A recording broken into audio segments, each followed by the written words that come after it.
नौजवान साथियों, मित्रों, भाइयों बहनों, वैसे तो मैं हर शनिवार को सरकार की किसी न किसी योजना के लाभार्थियों से बात करता हूं, लेकिन आज मैं ऐसे युवकों से बात कर रहा हूं जो मेरी जानकारी में सरकार के लाभार्थी तो नहीं है। आप अपनी शिक्षा आदि पूरी करके या तो सरकारी नौकरी की तैयारी कर रहे हैं या फिर ऐसे युवकों को हम सरकार की ओर से कोई योजना बना करके और उनको एक लाभ पहुंचा सकें, इस प्रकार के वर्ग से आज मैं बात कर रहा हूं। निश्चित रूप से आज आप जो हैं भविष्य के लाभार्थी है। मैं हमेशा ये चिंता करता हूं कि हरियाणा के समाज के जो गरीब परिवारों के लोग हैं और खास करके जिनको काम की जरूरत है, इनके लिए कुछ योजनाएं बनाई जाएं। गरीब परिवार यानी हर ऐसा परिवार जो पंक्ति में अंतिम खड़ा है, उसको कैसे आगे बढ़ाना, अंत्योदय की भावना से उसको हम आगे बढ़ाने की बात करते हैं। तो इस योजना के लिए सरकार अंत्योदय के हक में वैसे तो कई योजनाएं लेके आई है, लेकिन अगर रोजगार की जैसी बात ये युवक को मिल जाए तो निश्चित रूप से और वो ये रोजगार स्वाभिमानी स्वावलंबन होकर अपने पैरों पर खड़ा होगा तो सबको प्रसन्नता होगी। आप वैसे बेरोजगार होंगे, लेकिन मैं आपको बेरोजगार नहीं कहूंगा। आप एक प्रकार से प्रतिभावान हैं। आपकी प्रतिभा का उपयोग समाज में किस काम के लिए हो सके, ऐसे अवसर तलाश करने का काम आप और हम मिलकर करेंगे। मित्रों, जब भी कभी कोई साथी ऐसे अवसर से गुजरता है जब वो काम करना चाहता है लेकिन उसको काम नहीं मिलता है, तो अपनी भागदौड़ के लिए वो रोजगार के लिए तलाश करता है, रोजगार के लिए अपने आप को तैयार करता है, और जब तैयार हो जाता है तब वो रोजगार की चिंता भी करता है। हम लोग ऐसे तैयार हुए युवक को सदा संपर्क करते हैं, और संपर्क करने के लिए हमने एक योजना बनाई पिछले दिनों में, मुख्यमंत्री अंत्योदय परिवार उत्थान योजना। और इस अंत्योदय परिवार उत्थान योजना के अंतर्गत प्रदेश भर में लगभग 500 कैंप ये हमने लगाए, और एक एक परिवार के किसी न किसी सदस्य को हमने बुला करके और उनको कोई काम देने की बात कही। ऐसे परिवार जिनकी आय 1 लाख रुपए से कम है। हो सकता है आप में से भी किसी को उस कैंप में जाने का अवसर मिला हो सकता है आप न गए हों, लेकिन हमने ऐसे अपने कैंप लगाकर लगभग 50,000 से ऊपर ऐसे युवाओं को और बैंक से लोन लेकर के दिलवाया है, ताकि वो अपने पैरों पर खड़े हो सकें, स्वावलंबी होकर और अपने काम को आगे बढ़ा सकें। हाँ, निश्चित रूप से बड़ी संख्या है, और उस बड़ी संख्या में इतनी एक योगदान के कारण से को मैं कहूंगा कि सभी लोग रोजगार सबको मिला है, ऐसा नहीं है। आज तो मैं प्राथमिकता के तौर पर ऐसे युवक जिनकी आयु 24 साल से 36 साल हो गई है, जिनके परिवार की आय 1 लाख रुपया इससे कम है, और जो ग्रेजुएट्स हैं, ग्रेजुएट से इससे ऊपर हैं, ऐसे जो बेरोजगार लोगों को, जो हमारे युवा साथी हैं, भाई बहने हैं, उनके साथ बात करने के लिए मैंने योजना बनाई। और एक बात आपको मैं ध्यान कराना चाहूंगा कि आखिर इस प्रकार की योजना है ये हम कैसे बना पाते हैं। आपको ध्यान होगा, हमने एक नई योजना यूनिक पूरे देश भर में, हमारा अपना प्रांतीय हरियाणा, जहां हमने परिवार पहचान पत्र की इस योजना को लागू किया है। परिवार पहचान पत्र के माध्यम से मैं आप सब लोगों तक पहुंचने का और एक रास्ता बना पाया हूं। जो लोग इस परिवार पहचान पत्र की आलोचना करते हैं, वास्तव में वो इन व्यवस्थाओं को पसंद नहीं करते हैं, क्योंकि उनको पता है कि एक बहुत आसान तरीके से प्रदेश में किसी भी व्यक्ति तक पहुंच बनाई जा सकती है, प्रदेश के किसी व्यक्ति से हम बात कर सकते हैं। तो ये सारा काम करने के लिए ऐसी एक सूची बना करके आप लोगों से बात करने का मैंने ये रास्ता ढूंढा है। आप लोग पढ़ाई करते हैं, पढ़ाई करने के बाद सरकारी नौकरी की तलाश आपको रहती है। पता है अपने को सबको कि सरकारी नौकरी के लिए एक परीक्षा देनी पड़ती है, और उसमें मेरिट अगर अच्छी आती है तब जाकर के सरकारी नौकरी किसी को मिलती है। सरकारी नौकरी बहुत अधिक लोगों को मिलना संभव नहीं होता, मात्र 5 या 6% लोगों को ही ये नौकरी मिलती है। शेष सबको भी रोजगार चाहिए। तो उन रोजगार के लिए हम लोगों ने ऐसी कुछ व्यवस्थाएं की हैं कि स्वरोजगार से आप लोगों तक पहुंच करके, रोजगार मेले लगा करके, कहीं स्वरोजगार के साथ अपना व्यवसाय करने का, या कहीं मानो प्राइवेट नौकरी के लिए भी आपको तैयार किया जा सके।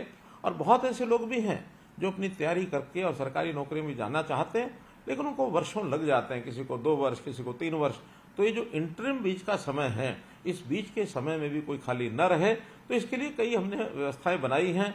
चाहे उसमें HKRN के माध्यम से हम जो उनको जो एक आउटसोर्सिंग की नौकरी ये दिलाने का काम करते हैं, या कहीं वो प्राइवेट नौकरी करता है, तो इस प्रकार के काम से हमने तो यहाँ तक भी युवा सक्षम युवा जो योजना चलाई, जिसके अंतर्गत नौजवान कोई भी अगर स्नातक होता है तो घर खाली न बैठे, बल्कि उसको महीने में 100 घंटे का काम हम दे करके उसके लिए भी 7,500 रुपया, 9,000 रुपया ऐसे हमने योजना बनाई, ताकि कम से कम आगे बढ़ने के लिए उसकी जेब में अगर कुछ पैसा होगा तो निश्चित रूप से वो काम कर पाएगा।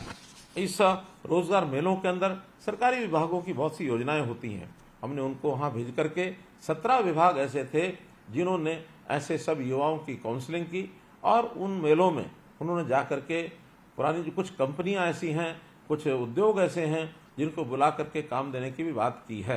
तो इन सारे प्रयत्नों के माध्यम से आप लोगों को कैसे काम मिल जाए, इसका हम लगातार प्रयत्न करते हैं।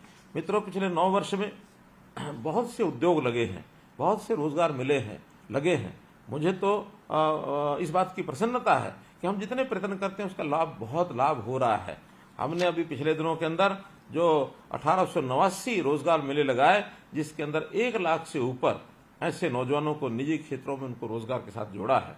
और सरकारी नौकरी की जहां तक विषय है, योग्यता के आधार पर हमने एक शब्द प्रयोग किया कि बिना पर्ची बिना खर्ची ये नौकरी दी जाएगी। और मुझे इस बात का संतोष है कि पिछले 9 वर्ष में हम इससे पहले की जितनी सरकारें रही हैं, अगर औसतन लगाएं तो सबसे ज्यादा नौकरियां हमने दी हैं। उदाहरण के तौर पर 1999 से लेकर 2005 तक ये जो 5 साल की सरकार, 5.5 साल वो सरकार चली, मात्र 15,000 नौकरियां ही वो दे पाए। और फिर कांग्रेस की सरकार 2005 से 2014 पूरे 10 वर्ष चली, उन्होंने भी 10 वर्ष में और 86,000 नौकरियां मात्र दी। अब ये अलग बात है कि क्लेम करने में कोई कितना ही क्लेम करे। मैं भी पिछले दिनों में पूर्व मुख्यमंत्री भूपेंद्र सिंह हुड्डा से मैं सुन रहा था उनकी बात, तो उसमें उन्होंने बताया कि हमने 1 लाख तो अध्यापक लगा दिए हैं, जबकि वास्तविकता ये है कि कुल 10 साल में 35,000 अध्यापकों की भर्ती उन्होंने की है। मैं कभी न कभी उनके आमने सामने बैठ करके भी इस बात का और खुलासा करने वाला हूं कि उन्होंने कितनी नौकरियां दी, और उन नौकरियों में उन्होंने नौकरियां लगाने का प्रयत्न किया होगा, लेकिन वो प्रयत्न करने के साथ उनके एक सिस्टम में कितनी खराबी थी कि उसमें बहुत सी नौकरियां तो बलि चढ़ गई, कोर्ट्स ने जिनको रद्द कर दिया। तो ऐसी रद्द हुई नौकरियां वो भी उनको देखनी होंगी। और जो उन्होंने आउटसोर्सिंग से लगा करके गेस्ट टीचर लगाए थे, आखिर उस गेस्ट टीचर्स को भी नौकरियां नहीं दे पाए। हमने आने के बाद उनको नौकरी भी दी, और नौकरी में उनको अंतिम समय तक वो रिटायर ना हो, ताकि उनको रोजगार उनके रिटायरमेंट एज तक मिला रहे। ये काम भी हमने आने के बाद किया। तो हम जो ट्रांसपेरेंट नौकरियां कर रहे हैं, यानी जो दे रहे हैं 2014 से लेकर 2023, इन 9 सालों में मुझे बड़ी खुशी है इस बात को बताते हुए कि 1,14,000 तो सरकारी नौकरियां हमने दी हैं, और साथ ही अभी अगले 6 महीने के अंदर अंदर और 41,000 भर्तियां जो हैं वो प्रक्रियाधीन हैं। तो अगर ये सब भी होती हैं तो 1.5 लाख से ऊपर नौकरियां ये हमारे इस 10 साल के कार्यकाल में पूरी होंगी। तो हम हर वर्ष चाहते हैं कि ऐसे जो बेरोजगार हैं, जो नए तैयार होते हैं, कोई मैट्रिक पास करके काम करना चाहता है, कोई +2 पास करके करना चाहता है, कोई ग्रेजुएट पोस्ट ग्रेजुएट बन करके काम करना चाहता है, तो ऐसे हर साल 2 लाख से ऊपर लोग ऐसे होते हैं जिनको कोई ना कोई व्यवसाय मार्केट में चाहिए, प्राइवेट नौकरी चाहिए, अपना व्यवसाय चाहिए। इस सब के लिए कौशल की बहुत बड़ी आवश्यकता होती है। हमने कौशल विकास कैसे हो, इसके लिए हरियाणा ने और एक श्री विश्वकर्मा कौशल विश्वविद्यालय ये भी खुला है। उसके खुलने के बाद हजारों युवक चाहे सीधे यूनिवर्सिटी से अथवा यूनिवर्सिटीज का जो अन्य संस्थान उद्योग आदि हैं उनके साथ जो समझौता हुआ है, करार हुआ है, उसके माध्यम से वो कौशल प्राप्त करते हैं, फिर उन्हीं के स्थानों के ऊपर वो नौकरी में भी लगते हैं। तो इस प्रकार की सारी व्यवस्थाएं हम कर रहे हैं। हमने गरीब छात्र जो होते हैं वो हर साल एक परीक्षा देने के लिए फॉर्म भरते हैं, फीस देनी पड़ती है। और हरियाणा में हमने सीईटी की व्यवस्था जो की है, कॉमन एलिजिबिलिटी टेस्ट, उसके माध्यम से ये तय किया है कि किसी भी युवा को नौकरी करने के लिए बार बार आवेदन नहीं करना पड़ेगा। पढ़ाई के बाद एक ही बार आवेदन करेगा, और जो परीक्षा देगा भी सही तो 3 वर्ष तक लगातार उस परीक्षा का परिणाम और वो जो है एक प्रकार से उसको मान्यता दी जाएगी। उसमें से कभी भी 3 वर्षों में उसको जो नौकरी पर मिल सकती है। हाथों हाथ जिनको नौकरी मिलेगी उनको तो सरकारी नौकरी में पक्के होंगे ही। जो ऐसी जो परीक्षा सीईटी की होती है उसमें हमने एचकेआर के माध्यम से भी ऐसे जो परीक्षा दे चुके लोग हैं सीईटी में, उनको 10% मार्क्स अंक अलग से भी मिलेंगे, ताकि प्राथमिकता के आधार के ऊपर उनको जो है नौकरी दी जा सके, क्योंकि उनकी आवश्यकता बहुत अधिक है। बीपीएल के जो परिवार हैं, ऐसे परिवारों को 5 अंक अतिरिक्त देने का भी हमने प्रावधान किया है। और इन 5 अंक के कारण से बहुत से ऐसे जो विद्यार्थी अपनी गरीबी के कारण से शायद कम्पीट करने में उनको कठिनाई आती होगी, तो इन 5 अंक लेने के बाद वो एक अच्छी कंफर्टेबल पोजीशन पर ये आ जाते हैं। ये भी हमने इसके अंदर जो है ये काम किया है। तो मित्रों, हमारे यहाँ जो भी कुछ योजनाएं बनाई गई हैं, इन योजनाओं में अधिक से अधिक लोगों को काम मिले। और एक नई चीज, आजकल इंडस्ट्री ऐसे युवकों को तलाश करती है जो नवीनतम तकनीक के अनुसार उद्योगों की मांगों को पूरा करे।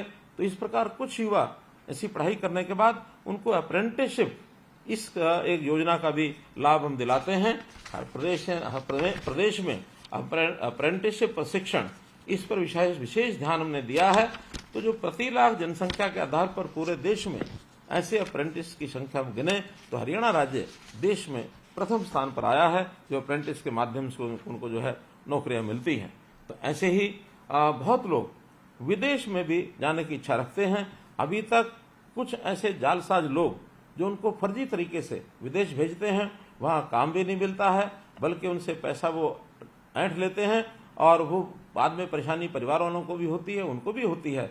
इन सब से बचने के लिए हमने एक फॉरेन कोऑपरेशन डिपार्टमेंट, एक विदेश सहयोग विभाग ये बनाया है, ताकि इस प्रकार के जो युवा हैं उनको एक ऐसा अवसर हम दिला सकें कि विदेश जाने का तरीका साफ सुथरा और एक मान्यता प्राप्त जो रास्ता है उसके माध्यम से अगर वो जाते हैं तो इस में से जालसाजों के जाल से उनको बचाया जा सकेगा। अभी हमने जो रोजगार लेने वाले, जो विदेश में जाने वाले युवक हैं, उनके कॉलेज में पढ़ाई के बाद मुफ्त में पासपोर्ट देने की व्यवस्था भी की है। मुझे खुशी है बताते हुए कि लगभग 27,000 पासपोर्ट और ये हमने इशू किए हैं, जिन लोगों का कोई अपना पैसा एक भी लगा नहीं है।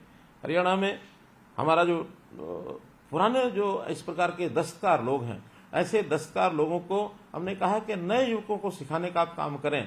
ऐसे जो पुराने दस्तकार हैं उनको गुरु की संज्ञा दे करके और हरियाणा कौशल विश्वविद्यालय पलवल का उसके साथ जोड़ा है। तो ऐसी गुरु शिष्य परंपरा के माध्यम से जो इस प्रकार के टेक्नीशियन को तैयार कर सकते हैं, प्लम्बर तैयार कर सकते हैं, राजमिस्त्री, इलेक्ट्रीशियन आदि, ये सब तैयार करने के लिए उन सबको किसी एक प्लेटफॉर्म लाकर, जिसका मिस्त्री नाम से, मिस्त्री हरियाणा नाम से हमने ऐप बनाया है। जो ऐसे काम सीखना चाहते हैं मिस्त्री ऐप पर जाएंगे और मिस्त्री ऐप के माध्यम से उनकी सिखलाई ट्रेनिंग करा करके कौशल विश्वविद्यालय के माध्यम से सर्टिफिकेट दे करके, ताकि वो काम में उनको सुविधा हो सके, इस योजना को भी हमने चलाया है। जो देश में एक नई राष्ट्रीय शिक्षा नीति ये लागू हुई है, इसमें भी शिक्षा इस प्रकार से दी जाए जो रोजगार परक हो, ताकि उसके माध्यम से हम शिक्षा के माध्यम से रोजगार को प्राप्त कर सके, ताकि कोई भी युवा बेरोजगार न रहे। भाइयों बहनों मित्रों, हमारा यह सपना है कि हम आने वाले कुछ समय के बाद अपने प्रदेश का एक भी युवा बेरोजगार न हो, ऐसी स्थिति लाना चाहते हैं। उसके अंदर आप सबका साथ चाहिए। आपका साथ मिलेगा, सबका विकास होगा, सब में एक विश्वास होगा और सबका प्रयास होगा, तो हम इस लक्ष्य को बहुत जल्दी प्राप्त कर पाएंगे। और इस हरियाणा को हम लोग आत्मनिर्भर हरियाणा बना सकें, इसमें सब लोग यदि साथ लगेंगे तो निश्चित रूप से आप और हम अपने इस देश और प्रदेश को एक लाभ भी दे सकेंगे और अपने परिवार को भी ठीक से हम पालन पोषण उनका कर सकेंगे। मैं आप सबके लिए आपके भविष्य की शुभकामना करते हुए अपनी बात को समाप्त करता हूं और आशा करता हूं कि आपको जीवन के इस पड़ाव पर अगर आप अभी तक कोई काम नहीं करते हैं तो जिस भी प्रकार का कोई आपको काम मिले, चाहे सरकार की सहायता से मिले चाहे बिना सरकार की सहायता से मिले, काम करना प्रारंभ अवश्य करें। छोटे बड़े की चिंता न करें। आज कोई भी जब आप काम करेंगे, अवसर मिलने पर निरंतर उसमें आप बढ़ते चले जाएंगे। इसलिए खाली रहने के बजाय कोई काम मिल जाए उस काम को करना चाहिए। हम भरसक प्रयत्न करेंगे कि आपको कम से कम इतना काम जरूर मिल जाए जिससे आपका परिवार का पालन पोषण हो सके। आपका बहुत बहुत धन्यवाद, बहुत बहुत आभार। आपको बहुत बहुत शुभकामनाएं।